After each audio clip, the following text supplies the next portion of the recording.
In a small town called Woodville, on the edge of a dense forest filled with secrets, lived a gentleman named Jonathan.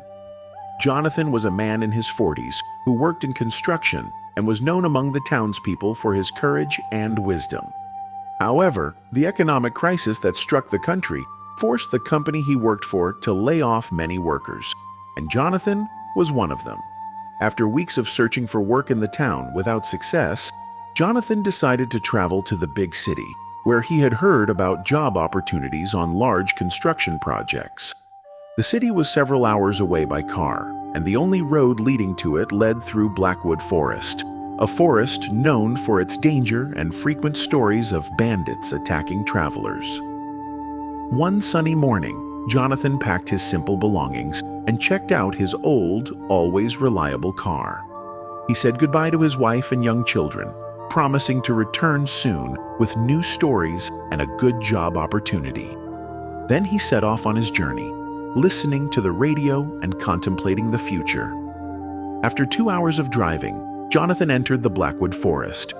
The dense trees blocked the sunlight, making the road appear dark even in broad daylight.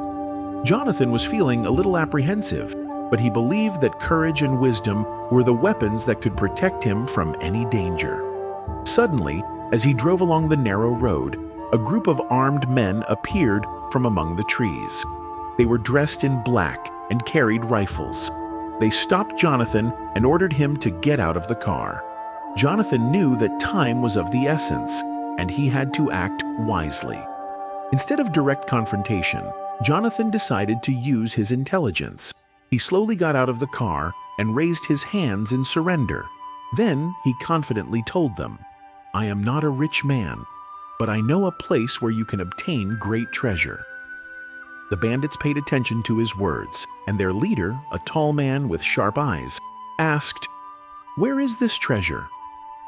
Jonathan replied, "Nearby, deep in the woods.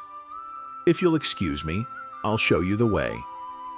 The bandits agreed but tied his hands as a precaution. Jonathan walked ahead of them, knowing he had a plan. He knew the woods well, having hunted there as a boy. He led them to an area filled with dangerous swamps, which looked like solid ground but were actually a trap. When they arrived, Jonathan said, "The treasure is buried here, under this tree." He pointed to a large tree in the middle of the swamp. The bandits rushed toward the tree but soon began to sink into the swamp. They tried to get out, but the sticky mud made it impossible. Jonathan took advantage of the opportunity and cut the rope binding his hands with a small knife he had hidden in his pocket. He then quickly ran to his car and fled the scene. When he arrived in town, Jonathan headed straight to the police station. He told the officers what had happened and described the location of the swamp where he had left the bandits stranded. A police squad was dispatched to the forest, where they found the bandits still trapped in the swamp. They were arrested, and it turned out that they had been wanted for years for numerous crimes, including carjacking and kidnapping travelers. Jonathan's story spread throughout the country. News of his courage and intelligence reached the head of state, who decided to honor him. At a special ceremony at the presidential palace, President Jonathan was awarded the Order of Valor, the country's highest civilian honor, along with a substantial monetary reward.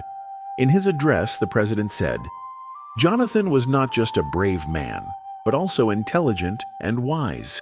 He proved that reason and a brave heart can triumph over evil. He is an example to all." Jonathan returned to his hometown of Woodville as a hero.